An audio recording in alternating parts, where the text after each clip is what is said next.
Hey guys, welcome back to another episode of the Tell and Testify podcast. My name is Leah and I am your host. And today, this episode is being released the week of Valentine's Day. So I thought it'd be very appropriate to invite my little Valentine. Aww. Aw, how sweet. My husband, Jake Hagood, is on the podcast. How's it going, boo? It's going good. It's late at night, but we're doing this. I know, that's okay. Just so Past that y'all my bedtime, know, but it's okay. I know it is. If we record anytime we're up past 8:30, there's no filter with you. So this is going to be a lot of fun. Like y'all don't even know how many times we tried to start recording this episode and we just busted out laughing. So this is going to be fun. So y'all hang on and we're going to have a good time. But I have Jake on the podcast because in light of it being Valentine's Day, I was reminiscing. And I thought it'd be appropriate to share our story of how we met and dating, engagement, marriage, all that fun stuff. But Jake, take a moment to talk about yourself. What are you currently doing? And what's your favorite candy? So I'm currently the pastor at Pendleton Street Baptist Church in Easley, South Carolina. Been there since May. I have the opportunity of serving the people of Easley, and being a husband and a father of three keeps me rather busy these days. And my favorite candy is a 100-gram bar. Oh, so good. So good. Do you want this for Valentine's Day? I need to take notes. I'd rather have 100-gram, but I'll take the bar. Well, that's fine. Okay, we'll do that. All right, so we'll start out with our childhood. This will be a back and forth kind of thing. So, Jake, tell us a little bit about your childhood. What's a snapshot of growing up for you? So we grew up in Greenville, South Carolina. We lived off of Roper Mountain Road, and our life was probably on the outside what you called normal, but on the inside we had a lot of turmoil in my upbringing, to the point where my parents did separate and divorce by the time I was 10 years old. So we had, I'd say when it comes to love, or Valentine's love, that was a little bit of a foreign concept in our world, with everything that happened. And so growing up had its ups and downs, to say the least. Yeah. For me, I grew up in a Christian home. My parents both worked for the church. My dad was our church pianist, and my mom was the weekday preschool director for most of my childhood. She was actually my K-3 teacher, which is pretty cool. But my brother and I, we grew up always going to church. I got saved at the age of 7, so I was born and raised into the church and growing up with Christian beliefs. And my parents are still married today. They are, they're coming up on 43 years of marriage, which is kind of crazy. So, but yeah, childhood, I was really into sports. I was very active with that. In fact, I thought that's what I was going to be doing with my life, is be some sort of pro athlete at some point. And you met me. Well, yeah, I did. We'll get to that later. We'll talk about that concept. Well, speaking of which, since you brought that up, when did we meet? We met... Do you want to know, like, the first time? Or Sure. So the first time I met you was in 8th grade. We had homeroom together. Mm-hmm. And the only way I knew you is you were called the baby eater by one of my best friends in 8th grade. And I didn't know why, but that's what you referred to as, so that's how I first knew you. Yeah, I still don't understand why he called me that.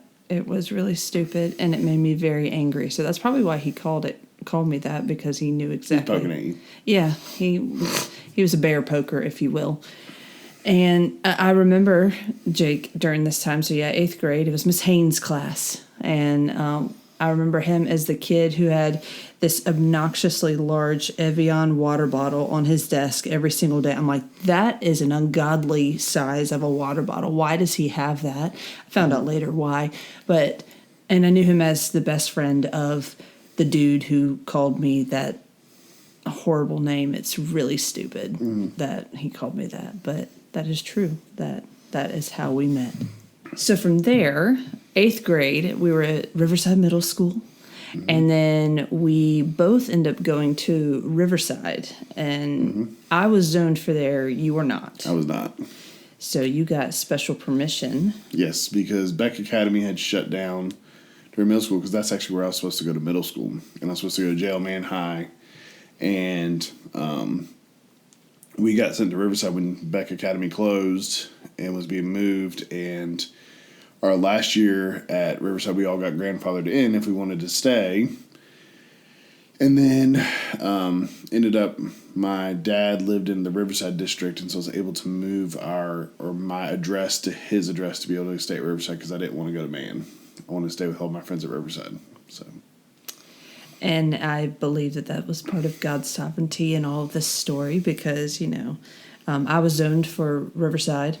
I actually lived on the street that joined up to Riverside High School, so I wasn't far. But we met, in 8th grade, and then freshman year rolls around, and freshman year is always awkward, where you just, like for me, I finally got my braces off. I was really proud that I had a Hollister and American Eagle clothes. I was like, yes, I'm ready to have a new identity in high school. Did you have any weird, freshman thoughts of, you were anxious about high school? Or were you kind of like, no, I'm ready to do this? I was ready to get through it. Yeah, so ready to get done. But freshman year rolls around, and we had 4 classes together. We had English, we had gym, and we had... Science? No, it wasn't science. Was it math? No, it was another class. I forgot. Either way, we had at least 3, if not 4 classes together. Mm-hmm. And then do you remember how we started talking? I think I turned around and started talking to you, and I think you felt bad for me. I don't know about that. I mean, I just knew you. I'm like, oh, it's this dude. Like, no water bottle, or at least it wasn't that Evian water bottle. No, it stayed in my water bottle, or it stayed in my backpack. Oh, were you ashamed of it? No, because in high school you could actually carry your backpack, whereas middle school you couldn't carry your backpack. So that's true. Yeah, because we had to put our backpack in our locker and just carry our books all around. Yeah, that's true. Mm-hmm. This was the era when there was one of our 7th grade teachers who, if guys didn't have their shirts tucked in, she would make a belt out of yarn and make them tuck in their shirt. Do you remember her? Mm-hmm. And did she have to do that to you? Nope. My shirt would stay mostly tucked in. Yeah. So. There was that, and then there was another dude who wore a hat, and she cut the bill of his hat in half. Did you know that? I did not know that. Yeah, so she was pretty hardcore. Middle school was just a different era of time. It was a challenging time. Yes. With high school, I think there was more of a freedom there. But anyway, sorry, sidetrack. But we ended up, I think we talked more in English. It was Mr. Wilson's class, right? Yeah, because we didn't really do much work, so. Yeah, it was kind of laid back. And we started talking, and then I remember the day that sticks out to me is that day in gym class.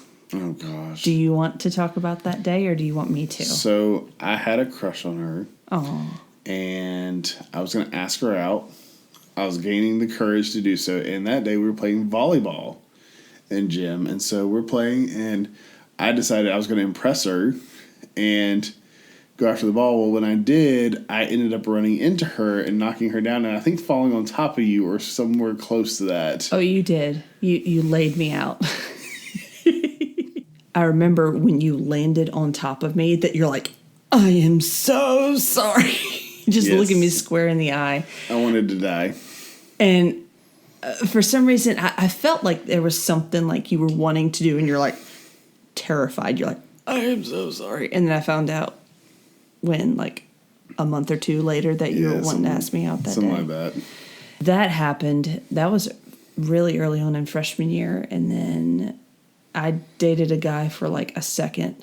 Mm-hmm. And were you dating anybody? I didn't. No. Okay. But then it was December of 2006 that you asked me out. Mm-hmm. Is that when you got me Mumble? Yes. So the movie Happy Feet had just come out when we started dating this first time. Happy Feet. The first Happy Feet, yeah, Mumble. And he got me this little stuffed Mumble that I think you got it at a Blockbuster, didn't you? Blockbuster, wow. We sound old. We're only 32, but we're like, yeah, you remember Blockbuster? I'm like, oh, that archaic video rental place? Yeah, that's it. Yep, I got your Mumble from there. Yes. And then we dated for how many days? We dated for a couple months. Before you broke up with me? Yes. Are you sure?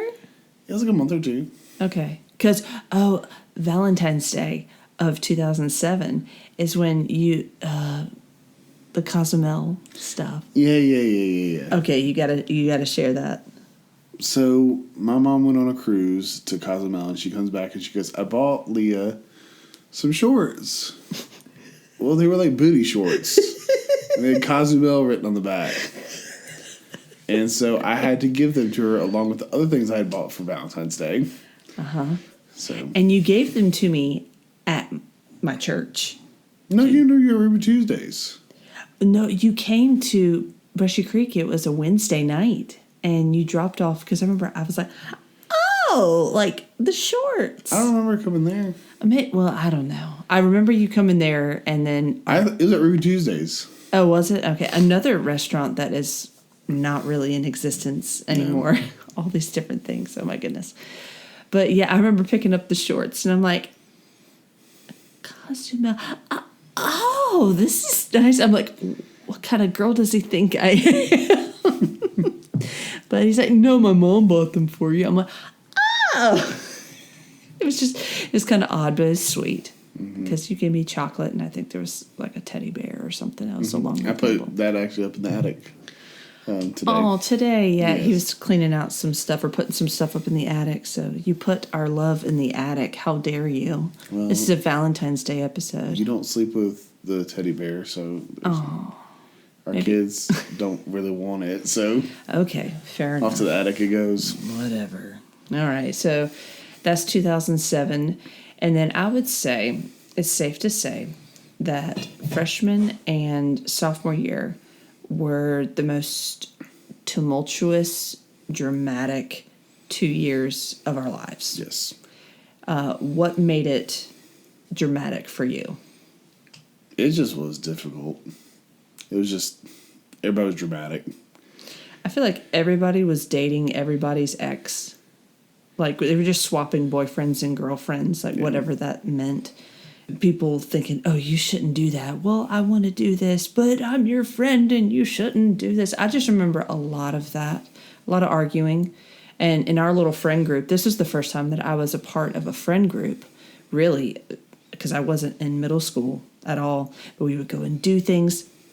And I always ended up being the mediator. I almost felt like the referee of like, no, y'all shouldn't do this. Y'all shouldn't fight. And I feel like you were one of the ones who was picking fights or, oh, you like to poke the bear too. I do. I would, I wasn't afraid to say what was on my mind. And I was terrified to say what was on my mind. So it's interesting. So fast forward to like from 2007 to 2008, we both ended up dating other people. I had 2 boyfriends in between me and you, and then you had 2 girlfriends. 2 girlfriends, that's right. Yes. And I remember you dumped me for a girl that you liked, but she didn't like you. Yeah. And we're not going to mention any names because that would just not be kind. They're just proud moments in high school. Yeah, it's one of those like, oh, man, did I really do that? Did I really say that? Did I really like that person? Yeah. But we get to 2008. It was June of 2008. I had just broken up, or I can't remember if I broke up with him or if he broke up with me. But either way, the guy that I was dating, we were no longer dating. And Jake was being pretty relentless of texting me, wanting to get back to dating me. Well, we went to a pool party for one of our friends, actually the guy who called you the baby eater. Yes. And he's still in the picture at this point. And We ended up hanging out in the pool, outside the pool, talking to each other the whole night.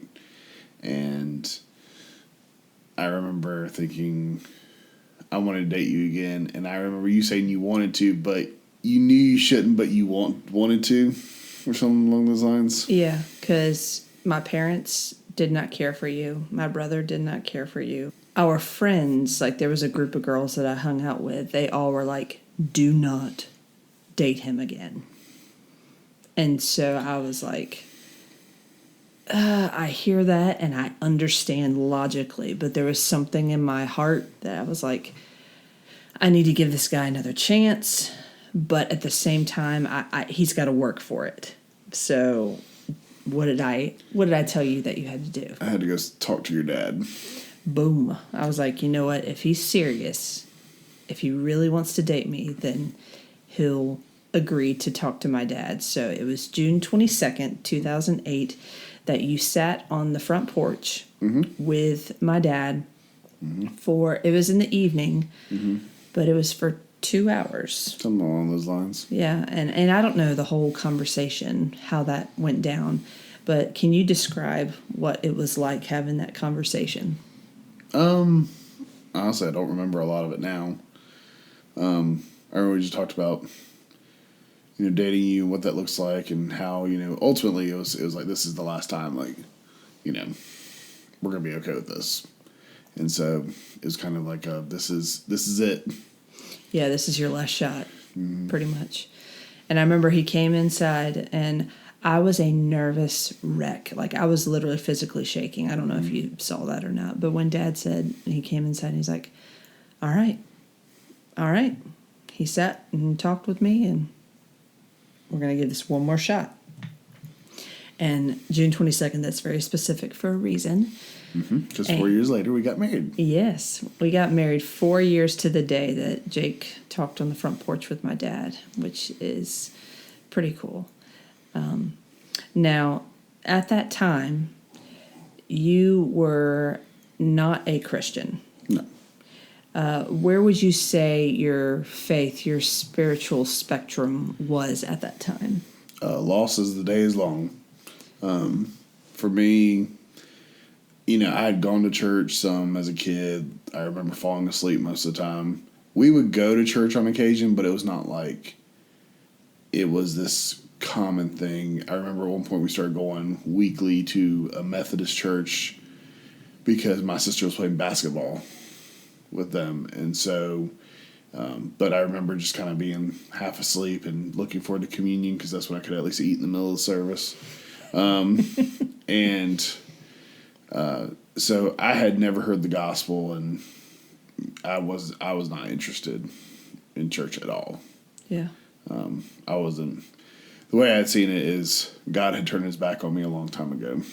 And so there was no drive. The only saving grace was my grandmother was a strong believer, and she would invite me to come help teach her Sunday school class. And because I was a good grandson and, wanted to help her, she'd make it like I was helping her, but ultimately she was doing it on purpose. But yeah, I'd go help her teach the history side of some Sunday school stuff. Yeah.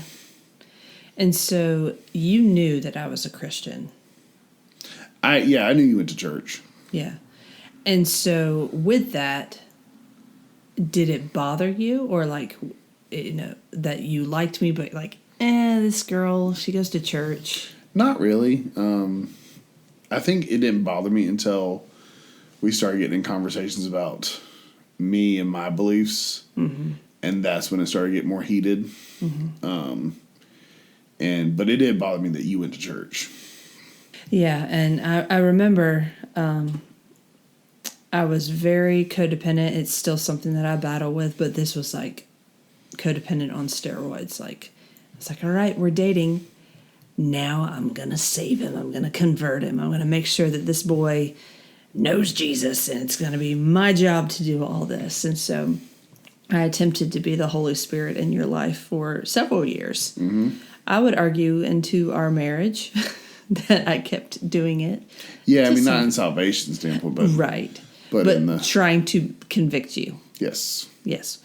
So let's talk about that, because I remember we had several heated arguments about spiritual matters. The one that sticks out to me that you'll probably laugh is the one about do dogs go to heaven? Do animals go to heaven? They go to heaven, but it's fine. It's still something that we Have you joke. never seen the movie All Dogs Go to Heaven? That's not based on the Bible. Well, it's the Message version. Oh my gosh. That's something that we lovingly joke about now, but like at the time, you and I were almost in a screaming match in your room at your house, and I'm like, dogs don't have souls, and he's like, my dog has been my friend my whole life. It was just very emotional. It was so I remember kind of equating talking about spiritual things with you as it's going to end in an argument, because you, like you said earlier, you were not afraid to speak your mind of your opinion. I've told you since we've been dating and engaged and married, I'm like, it's like you're shoving an opinion pie in someone's face. It's like, here you go, you gotta have my opinion. You don't do that as much as you used to. Nope, because everybody's got an opinion. That's true. That's true. Let's circle back to kind of the ups and downs of when we were dating, of the problems that it caused, of me being saved and you not. So the whole being unequally yoked thing comes into play. Shall we talk about what was going on behind the scenes with our friends while, like, the party stuff? Oh, yeah. So in junior, senior year, I started partying, and the way I saw it wasn't hurting her when I hung out with her. I was normal, and then I would drop her off at home and head on to the party and sleep in the next day, and then get up, and we'd kind of start back the same old stuff. And so I remember just kind of almost living two lives. I was running away from a lot of things that were just trying to numb it all out and not feel the pain. So was that the gateway to you getting involved with drugs, alcohol? Or was it more fitting in? It's kind of a mixture. Yeah. And during those parties, I would go to supervise. That was my intent. It's like, I need to make sure that, it was like classic enabler. I need to make sure he doesn't hurt himself. Mm-hmm. But then while I was there, I would do just enough to feel included. Like, I'd either smoke a cigarette or have like one drink or sip on a drink. Mm-hmm. But while you were doing whatever you were doing, and then you'd come back. And one thing that did stick out to me is there were times where when you were sober that you did look sad, heavy, as far as like being weighed down by things.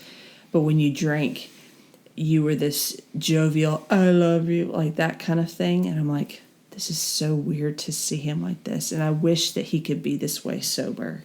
Mm-hmm. Do you think that that was a contributing factor of why you wanted to, because you were able to just be funny?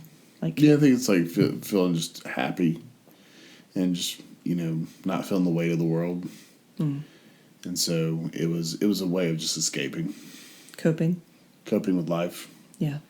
Things with my dad had gotten terrible at that point, and I was just tired. Yeah. If anything. Yeah.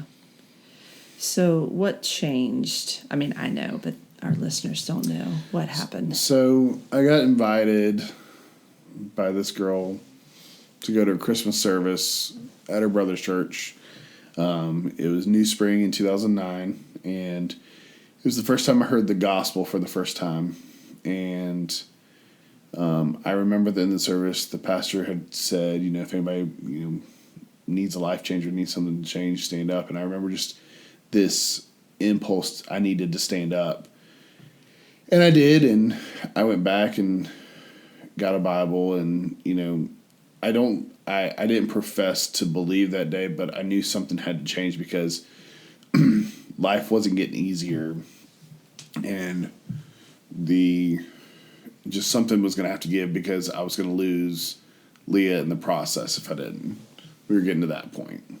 So I remember spending the next 6 months really seeking out who God is and studying. And I'll be honest, I was not one of those Christians that just impulsively walked up and wanted to get saved. I had more of a mentality. I wanted to know that I knew that this was all true. I didn't believe in functioning off of emotions and the hype of it, because I knew the hype's always ended. And that's, I guess, from the party scene, one thing you do understand. And so it was several months of just searching and reading my Bible and trying to understand what it all meant. And it wasn't until about May of 2010, we're about to graduate high school, that one night I was driving home from work. I worked at Chick-fil-A, and I a lot of times came home to an empty house because my mom was dating a guy in North Carolina at that point, and my sister would go stay at her friend's house, and so I'd come home a lot on the weekends alone. And I remember just feeling this eerie presence of something that was not good. And driving home, getting home, kind of almost like running into the house, and opening and reading Romans 8:1, which says, "There is therefore now no condemnation for those who are in Christ Jesus." And it stood out to me as, this is the real deal, because I think for me, I carried so much shame of all the stuff I'd done, and almost like, well, God's not going to love me because I keep messing up. And it wasn't until I read that verse that stood out to me. The gospel wasn't a matter of me getting it all right. It was a matter of him coming in and fixing everything. And that was what changed the game, obviously. Yeah. And we also had so we both worked at Chick-fil-A at the same time. Jake actually got me the job there. And you talked with one of our managers who was a Christian, and I was grateful for that because she was able to speak to him as a believer, and not obviously she was not his girlfriend, so in a way there was a separation of, it was almost like a second witness account, if you will. And so when would you say that was, like, at your home when that happened? I'd say that's when it happened. When you got saved. Yeah. And I remember after that, it was right before graduation, I remember there being a change. I remember I was no longer going to first week because we were planning to go have a big old party week. Yes. And I remember thinking to myself, okay, this is the real deal. Like, I don't feel like I need to go. And but it also was a tumultuous time again because all my friends all of a sudden weren't my friends, and life changed overnight. Yeah. And all of a sudden I'm starting over, going into college, where normally that's where most people go wild. Is my life completely changed the opposite direction. I just remember thinking to myself that, it was different from most college experiences. Right. Yeah. Because, and even just the process of getting into college for you, there was a lot of hemming and hawing. I was, for those who may not know, I played high school golf. And I actually got a scholarship to go to Wofford College, which was in Spartanburg. And so I knew where I was going freshman year. So I was going to Spartanburg and staying on campus and doing my thing there. And with Jake, the destination changed, 3 times? No, it was, I got into the bridge at Clemson, and I was going there. And because that's the only way I could get my college paid for. Because my dad was paying for my college at that point, and he said the only way he'd pay for my college is if I went to Clemson. I wanted to go to Appalachian State.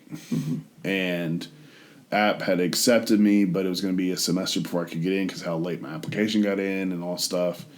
So the only way I could get college paid for was to go to the Clemson route. And then about 3 weeks before college was supposed to start, my dad once again pulled another stunt and pulled all my funding for me to go to Clemson. So all of a sudden I couldn't afford to go live at Clemson because of how expensive it was. And so I essentially was without a college option overnight. I remember somebody told me about USC Upstate, and I applied, and it was in Spartanburg where Leah was. I said, well, that would work. And ended up getting a dorm, and moving. And within 3 weeks, I was at a whole new college, and right before it all started. Yeah. And so it was something changed overnight that was a little strained, to say the least. Yeah, for sure. I remember you being very stressed out just because it was all up in the air, and it was all like July, like right before college was supposed to start. But feeling relieved, like, oh, he's actually going to be like right down the road from me. I mean, within like 10, 15 minutes or so, which was cool. And then there was another pinnacle moment for you in your walk. Jake got involved with a ministry called Baptist Collegiate Ministries, which is called BCM for short. And you want to talk about your experience with that? Sure. So when I got to college, I had one friend at this college who I went to high school with, we were rooming together, and that was it. I didn't know anybody else. So I remember looking on like the college, site. Obviously, there are plenty of parties to go to, plenty of all that stuff. But I remember thinking, my life has changed now. I'm living for Jesus. I need to find somewhere to go to that is going to be a good thing. And so they had something on Thursday nights called Ignite. And I remember going and just feeling the sense of community and really liking it. And so ended up getting involved with that. And that proved to be extremely fruitful. Another way I got involved was at Brushy Creek in the college ministry and met a lot of people there. And so having those two things, I think, helped me not go back to the lifestyle I was living before. Yeah. So certainly community impacted you personally and us, relationally, of having a support system, because for me, I'm like, oh, awesome. Like my boyfriend's actually saved. This is amazing. And I think for me, there were times where I was either afraid I didn't have the right answers, or I just felt really ill-equipped to answer some of the questions you were asking. But I'm like, these are real questions. And at the time, I struggled to give a clear answer because I was still maturing in my faith. Because throughout this whole time, while we were dating, I was active at Brushy Creek. This is in Taylor's. We live in Easley. There's a Brushy Creek in Easley, but we're at Brushy Creek and Taylor's at this point. And I had begun worship leading when I was 17 or 18, so right around senior year, freshman year of college. And while I was at Wofford, I actually got involved with FCA, which is Fellowship of Christian Athletes, and I began leading worship for that, which was really cool. And then because Jake got plugged in at BCM, I was able to help with leading worship sometimes for BCM. And so we were both involved with parachurch ministries, which was really cool and very helpful. We formed a lot of relationships during that time that were quite special. And some that we've still talked to, like, off and on throughout the years. I mean, this was 2010, so we're talking 15 years ago almost. Mm-hmm. Things are looking great and everything, and we begin talking about our relationship and like, okay, what is this? And I'm trying to remember when we first talked about marriage. We had sat down with our college minister at the time and just talked about where we were, things we were struggling with, and where we would like to be. And she was like, it'd be good to consider the idea of marriage, to that way y'all could be together as well as, do life together. And so we embarked on that journey together. And, with full transparency, part of the reason why we were concerned about like when should we get married, should we do this, was because sex was a real thing, that it was a temptation. It happened, and we're like, we don't want to actively live in sin, but this is a real temptation. How do we combat this? And so we talked with people. We talked to some couples that got married really young, because at this time, I mean, we were 18 years old and talking about marriage, and people thinking that we were absolutely nutso for even considering this. And a lot of it was, Jake mentioned the whole, oh yeah, I took you away from your professional athlete career. I had a lot of men in particular, like older men who knew my story with golf, but just adults, well-meaning adults that would say, getting married is ruining your life. It will ruin your career, and you shouldn't do that. Wait till like you're 30 or like later on or after college. Go ahead and graduate college. You won't finish if you get married. And all these big statements that were very assuming that we're just, oh yeah, life's too hard now, I can't do anything. And I remember there was a level of watch me. Just hide and watch, see what happens when we do this. Yep. And I think Jake had the same mindset, but we took extra steps. I mean, we met with, he's your stepdad, my stepfather-in-law. We met with him to talk about financial planning, and he's like, hey, here are the numbers. This is what this looks like. We met with other couples of like what it takes to pay bills and just living with another human being, and how does that work? And found that two are better than one. Two incomes are better than one. That's true. It is. And it was May 21st, 2011. Mm-hmm. The reason it's burned in my memory, but it was the day after I finished my last final at Wofford, mm-hmm. and that Jake proposed. Yep. So we were. Jake was about a little over a month away from turning 19. I was just about a month and a half away from turning 19. And people thought we were crazy. Would you like to talk about your perspective of the engagement process? Engagement's tough, and it challenges you to really evaluate. It takes the rosy effect off of you guys as a couple, and for us, I would say most of our fights were during engagement. Yes. And another thing is, I think there's a misconception in our society today of how life should work. There's this concept of you're supposed to go to high school, you're supposed to go to college, you're supposed to get your degree, you're supposed to get your job, and then you get married, and then you have kids. And that's a common thing. And for some people that works, and that's fine. You know, there's nothing wrong with that. But to stick a label on each relationship, and especially biblically speaking, there's not a lot of defense biblically for that mindset, ultimately. And, you know, a lot of people say, well, the Bible's outdated. You know, they got married young back then. But the truth is, there's a reason for that.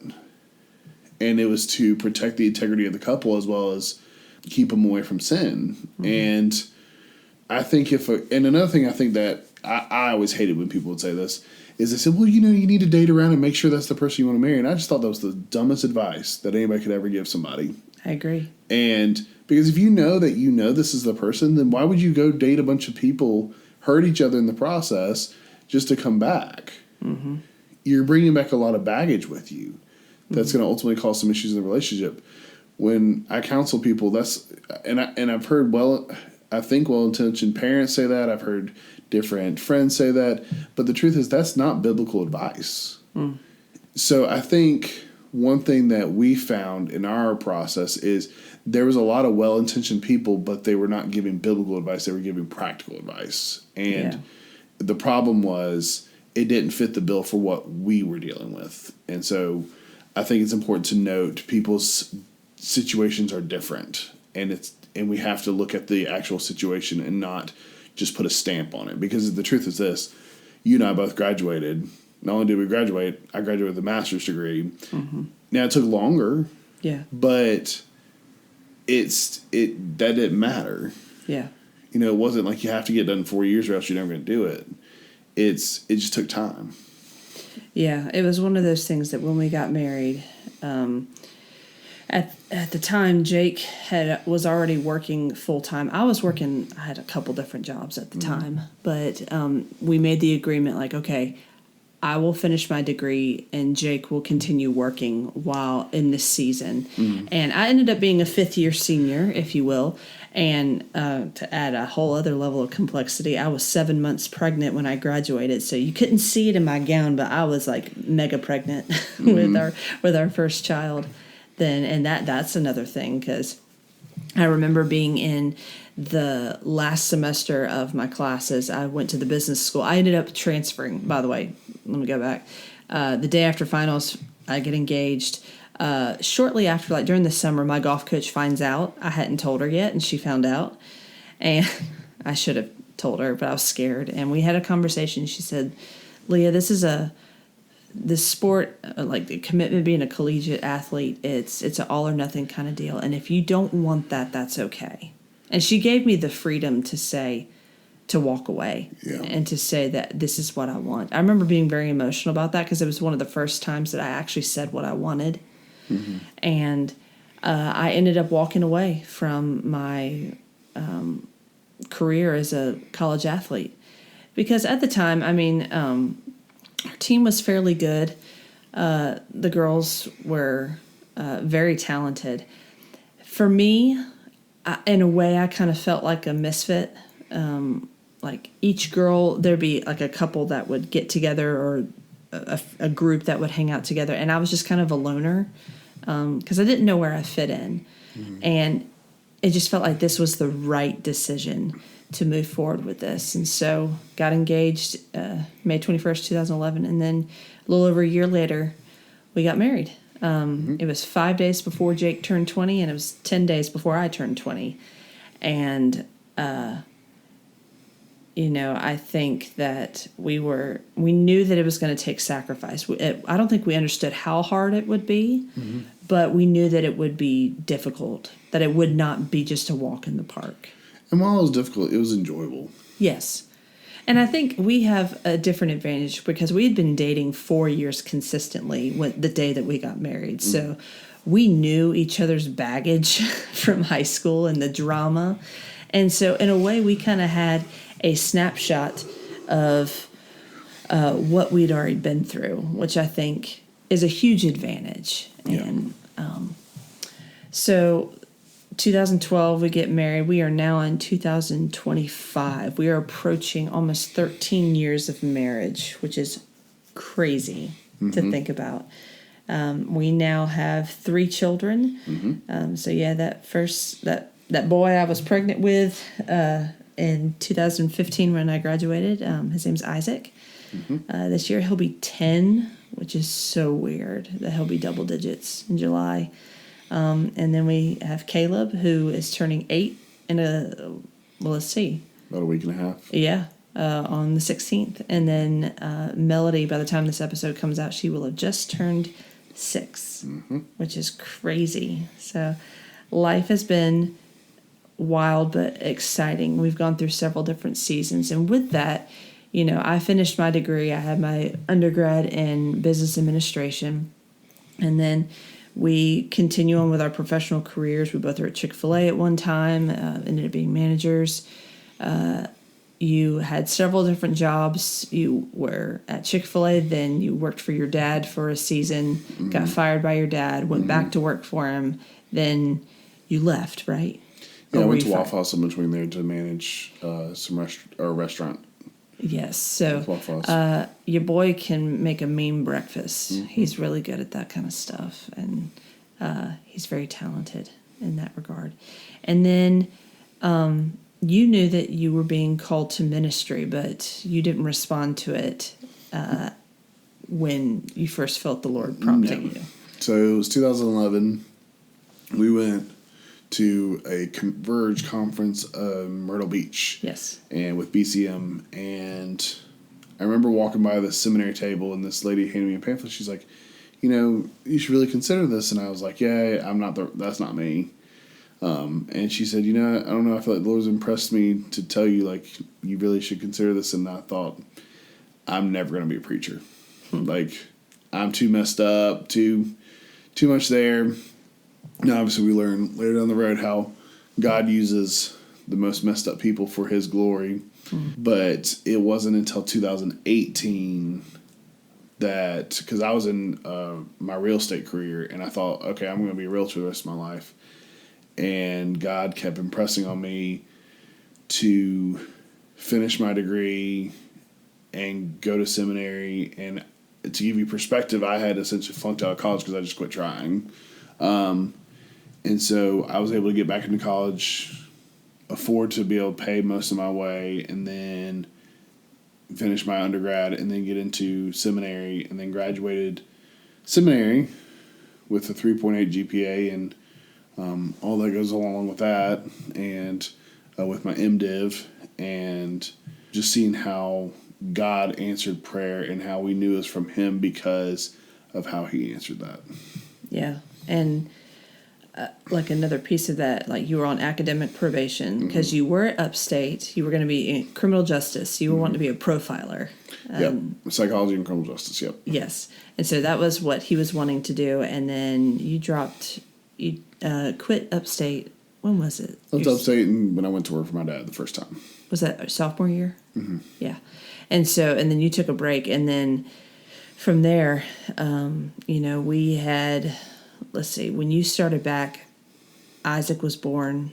And it was 2000. Well, I came back in like 2014, but didn't really, once again, care enough. Yeah. And it wasn't until 2018 that I really started caring. So we had Isaac and Caleb, and Melody was almost here. Yes. Or she was coming. Yeah, I was pregnant with her. Yeah. And that's when you went to Liberty. Mm-hmm. You started in 2014, took a break, and then went back in under 2018 under academic probation. And you got your undergrad in psychology, and like a psycho, you went straight into your MDiv and finished it. So you were in school from 2018 to 2022.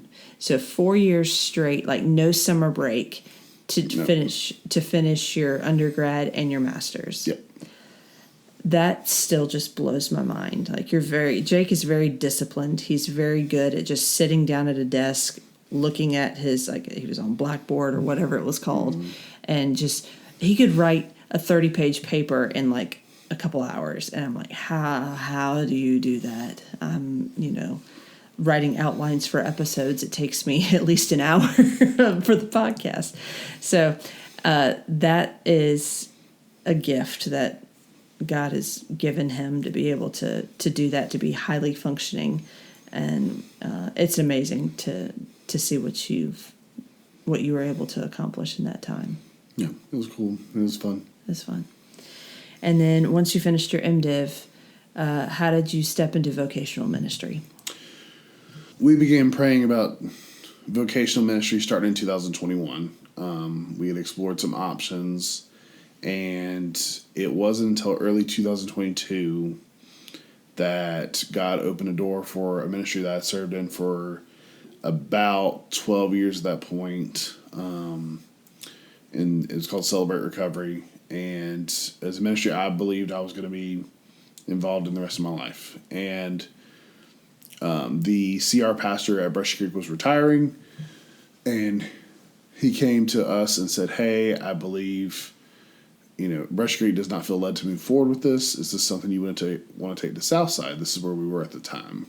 And we prayed about it, and we saw how this would be an incredible opportunity for not just CR, but for Southside. And so we began the process of bringing CR to Southside. So through a series of events, essentially it was voted that CR would come November of 22, and I would be put on staff as the CR pastor starting into November of 22.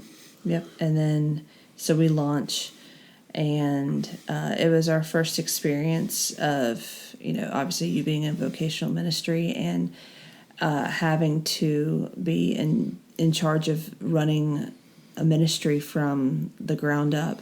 We were very blessed to have been gifted a lot of the material for CR. For those of you who aren't familiar, there's a lot of, there's the leader's guide.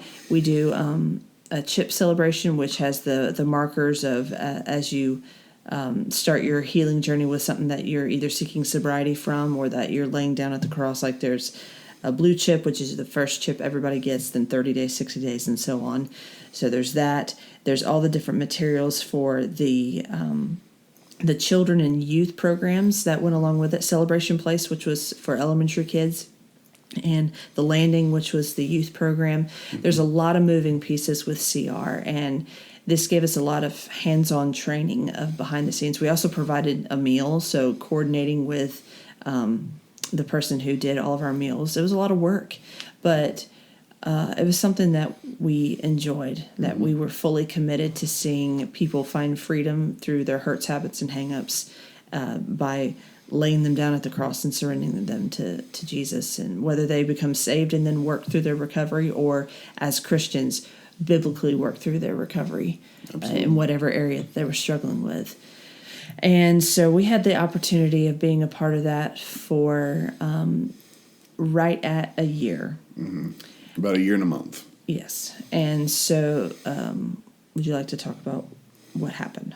So we went through that first year. CR was doing great. It was growing.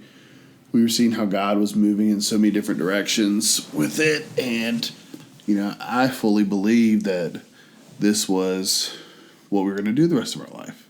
We started experiencing some unfortunate events with, in particular, the pastor at Southside, and started seeing some red flags that concerned us with him, some narcissistic behaviors that we were beginning to experience from him.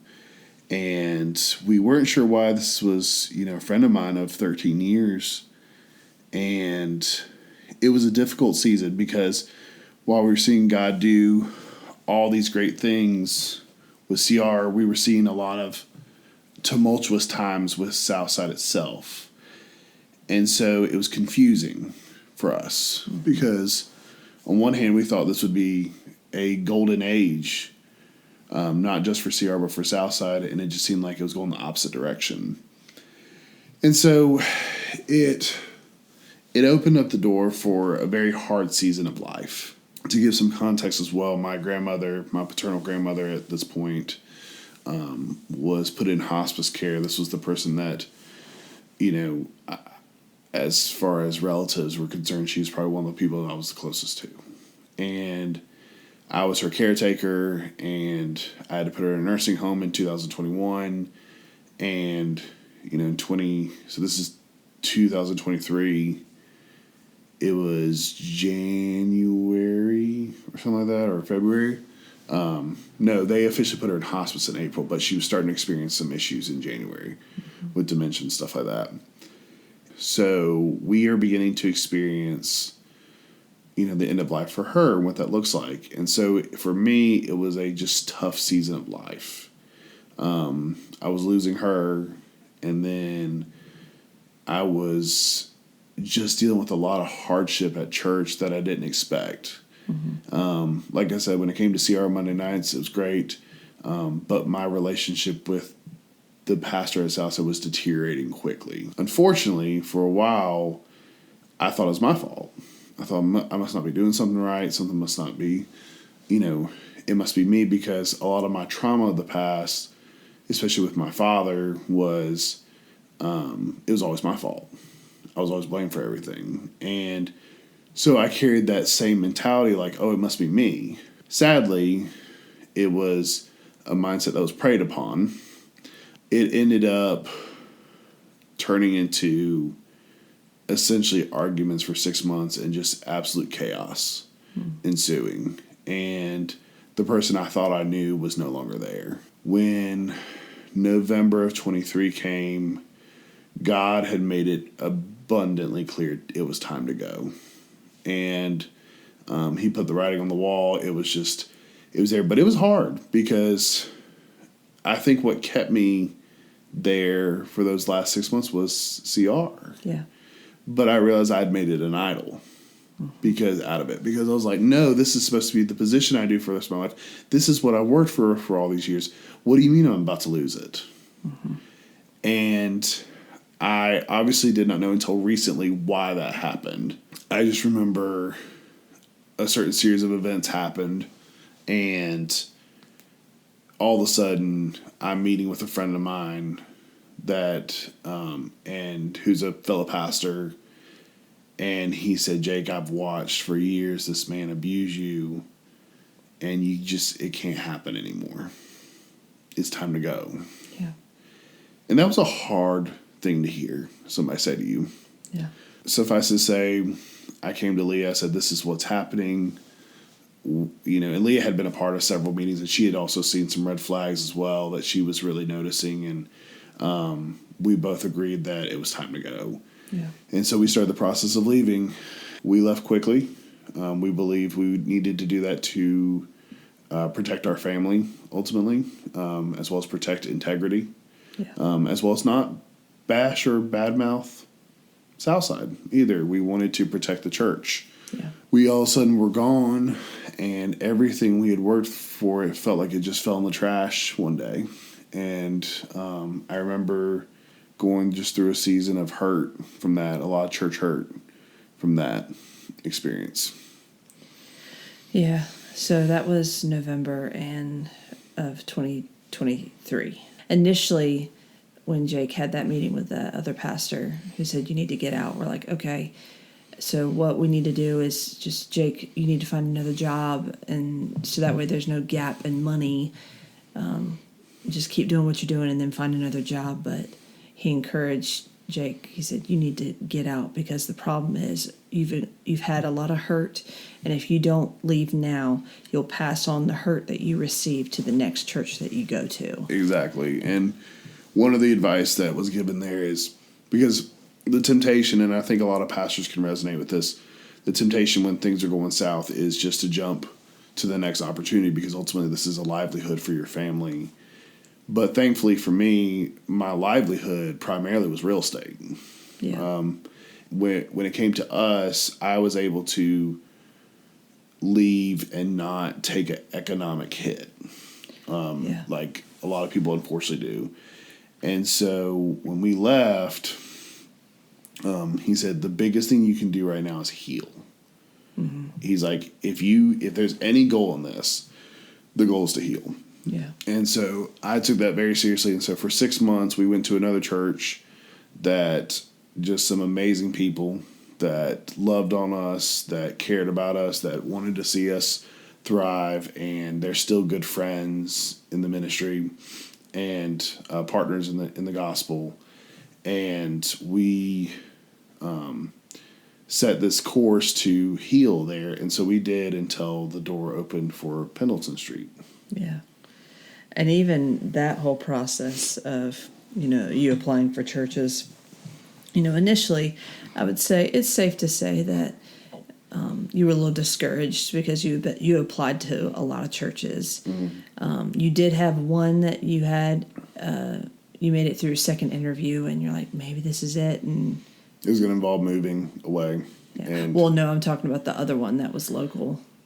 Oh, yeah, there was one that was local. There was one that I preached at a few times that we were praying about. There was some opportunities at a different school to possibly go towards. Nothing had been really concrete. And so I actually was going out of town to meet with a church. And that weekend before, I was meeting with that church on Monday. On Sunday, I was preaching at a church in the Midland area of South Carolina. On Thursday, I had an interview with the school that was interested, and then I got a call from the chairman of the search committee at Pendleton Street on a Wednesday that asked if I could come in on Thursday for an interview. Mm-hmm. And I said, absolutely, I'll be there. And I remember thinking to myself, like, this wasn't even on our radar. And so all of a sudden, God out of nowhere, because I was kind of discouraged. I was like, man, is it going to work out? Like, it just seems like we're hitting some walls and God wasn't opening doors. And then I got that call about Pendle Street, and I went and I sat for the next 2 hours, and we just talked. Yeah. And it was just great. Like, and at the end of it, I told him, I said, if I'm not your guy, I still want to pray with you guys and pray for whoever your guy is supposed to be. And we prayed, and I left, and I remember and I came and met you for dinner, and I said, there's something different about that church. Yeah. There's just something different. And we prayed, because that weekend was busy, going down to the Midlands to preach at the church. And then the next day I was leaving to go back towards the Columbia area. Yeah. And I was going to stay at a hotel that night because I was meeting with the search committee that evening. And I remember I'm driving down, and I get to my hotel room, and I get a call from that chairman at Pendleton Street, and he said, hey, we believe you're the guy. In fact, your resume has been at the top of our stack this whole time, and since like February, and we believe you're our guy, and we want to call you to be our preacher. And I just remember all I could say is the Lord makes my path straight, and accepting the call. And so I did still interview with that other church, and it was great. It's a great time just to encourage fellow brothers and sisters in the faith, and got to meet them, and so that was encouraging. And so I came back, and I remember you're like, wait, what? What's going on? What are we doing? And Because it went from, it was like a dry season of like 5 months of nothing, and at the time you were substitute teaching at the school that you mentioned earlier, and there was a job opportunity that opened up, and you're like, well, I love teaching. I think this could be a viable option. So that one came open. Then the church in the Columbia area said, hey, we'd like for you to come down, and we'll pay for a hotel room for you to stay, and we would love to have you. And then the pastor search committee from Pendleton Street calls, and it's like goes from dry season to four up, because remember that church in the Midland area that I went and preached at. So there's 4 different opportunities. Yeah, so it went from nothing to 4 opportunities. In 1 week. Exactly, the same week. And we're like, what in the world is going on? And I remember feeling overwhelmed, but I was like, okay, let's just, we'll just have the conversations. And I was at the restaurant waiting for you to call, because we were still in Greenville at that time. And you're calling me on the way back, and you're like, Leah, there's something different about these people. It was just so easy to talk with them, and there's something special about this one. And then, 4 days later, that following Monday, when you're headed down and get to the hotel room, and then after you get off the phone with the chairman, he calls me. He said, Leah, I just accepted the job. Mm-hmm. And I said, which one?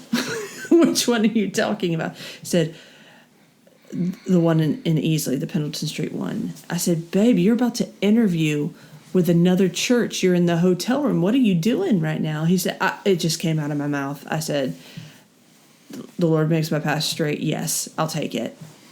And he basically had to commit to this interview with this other church. And I was like, first off, I was like, oh my gosh, he just accepted a call. Oh no, this means we have to move. My ashes aren't going to be able to be spread in our backyard of our current house. And so it was like a mourning process, but really excited, but terrified all at the same time for me. Mm-hmm. And then it was, that meeting happened in April, right? Mm-hmm. We met, you met with the committee. Yes, I came and met with the committee and walked in and got to talk with them. And it was like we'd known them for 10 years already, which was super special. And, kind of the rest is history. You preached your trial sermon on Mother's Day, which is May 12th of 2024, and they voted in 100%. It was unanimous for you to be the pastor, and that it was such a full circle moment. It felt like all the pain, all the unwinding of trauma, church hurt, confusing thoughts about ourselves and ministry. Are we qualified to do this? 6 months of that to prepare us for this next season that we were going to step into. And it's been great. Now we're coming into almost 9 months of you being on staff there, and it's been wild to see what God has already done. And I plan on making more content about stuff with the local church, the good, bad, and the ugly in the future. But I would say that the past 9 months has been incredibly healing to be involved in church and to see people come together, and that God actually keeps his promises, that he wants good things for us, and he cares for us. I think for a season there was a time where I certainly believed, like, does God even care what we're going through right now? Does he see? Why would he bring us to a church to experience this hurt when in reality he was equipping us for the next season? And that's where it's exciting to see where God has taken us, because to bring full circle, and another thing too is God had begun preparing my heart towards the idea of a senior pastorate role as well as, preaching full time. And so I began having that heart because I found myself when I would preach, I really enjoyed it. I enjoyed sermon prep. And so I saw that, but once again, I was going, I'm part of CR. So when we left, I thought, man, like, CR is over. Mm-hmm. And so, 13 years, like, what am I going to do?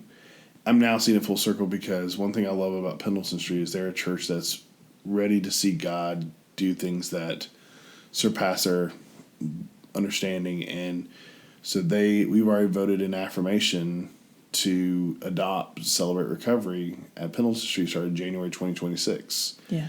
And so, even tomorrow, we're having our next CR leaders meeting, and a surreal moment for me was I thought I would always be the guy to do CR, but now I am the guy equipping a couple who we love dearly, Holly and Mike, and we're equipping them to lead and take CR and run with it. Like I said, I always thought I'd be the doer, but I'm moving from the doer to the equipper. And it's a really cool thing, and it just shows that God never wastes a moment of my time in Celebrate Recovery. Yeah. And so while I may be in a different role now as the senior pastor, I know this much, that they're going to have pastoral support that I never had. We are excited to see what God's going to do through that ministry, and just seeing how Pendleton Street is continuing to grow and going into a new season of life. And it's surreal. And I'm excited to see what's in store. Yeah, likewise. It always looks better when you look back, like, the phrase of, hindsight is 20/20, where you're like, of course, all these things make sense for us to have gone through everything that we did, but in the meantime, it felt like the worst possible thing that's going to happen. And we know that we'll continue to have trials of different kinds, but the proverb talking about as iron sharpens iron, so we sharpen one another. And this was certainly a sharpening season. Yeah, it was like we left Egypt, went into the wilderness, and found the promised land. Yeah. And not saying any church is perfect, because they're not, but when God is working. Yes. In there. And that's something that I think for me, I wondered why we didn't see it at the last church we were at, but I'm seeing now what God had in store. Yes. And that's encouraging to see. Yeah. I think what it also has opened the door for is I've got more opportunity to talk with pastors who've been through church hurt. Yeah. And they minister to me and I minister to them, and we just love on each other and work through it together. Because, unfortunately, nobody's Jesus. We're all striving to be like him in our sanctification process, but it's cool to see how God is using these things to redeem. Yes. And see life. Yes. And I would say that we kind of already hit on this point, but the reason why we tell our story, both our individual stories and our tandem story of how God has worked in each of our lives individually as well as in our marriage. And I never thought I'd be a pastor's wife. I didn't have any concept of being in ministry whatsoever until I fell in love with leading worship when I was 18 years old. And so I've had the opportunity to do that over the past 14 years. And I think working through Celebrate Recovery, we, as leaders, we were required to write down our testimonies and share them. And so we've had a lot of practice of doing that. And I think every time, I know for me, I've said this before, that every time I shared my testimony, the weight of it gets less and less. There's less shame involved. And so why is it important that we tell our story? Telling our testimony is one of the most effective ways to share the gospel with those who listen. Because here's the thing about your testimony, is you can't refute it because it's what happened to you. Yeah. And so it's one of the most encouraging ways, because what happens is people identify with different parts of your story. Oh, I went through that. Oh, that happened to me. And so what ends up happening is they're able to relate, which then opens a door for a conversation. Because what they want to know is, how do you have hope after all you've been through? Mm-hmm. How do you keep going? How do you keep pressing towards that high mark? How do you find just this sense of like joy? One of the greatest ways, like I said, to share the gospel is to share your testimony. So that's why we go and tell people, because they need to hear that hope that they're not alone. Yeah. Well, babe, thank you so much for coming on and talking with me. I mean, we have these conversations all the time, but it's like 3 hours past your bedtime, and you were so good. You were so coherent and everything. I'm going to bed now. I know. But any last words for our listeners? Any encouragement? Yeah, I would say, if you've not written down your story, it's really simple. You say where you were before Christ. You tell what happened. That's your salvation point. And then you say what God's doing now. Yeah. That's the simple way of telling your story. Yeah. And watch how God uses that. And I would add to that don't be embarrassed, or like if your story has a lot of ups and downs in it, don't be embarrassed. Mm-hmm. Or if you think it's the most boring testimony, don't undervalue it, because there are a lot of people with that same story. I mean, Jake and I, we have very different salvation stories. Mm-hmm. I've always thought mine's a little boring, but my story has impacted other people who've gone through similar things. So don't ever sell yourself short of telling your story, but just be obedient as the Lord leads. Yep. Yeah. Thank you so much for listening to this episode of the Tell and Testify podcast. I'm sure you're going to be hearing more from Jake in the future. I guess I'll keep you. I guess so. You'll get to hang around. Hope you have a happy Valentine's Day coming up later this week. And we hope that you're encouraged by our story. Feel free to share this episode or go follow us or subscribe on Apple Podcasts, Spotify, all the things. I would really appreciate that. And if there's something that really encouraged you by this conversation, send me a message or write a review, write a comment, anything. We appreciate any kind of feedback. And we hope that, like I said, that this has just encouraged you. So we encourage you now to go tell and testify about what God has done in your life.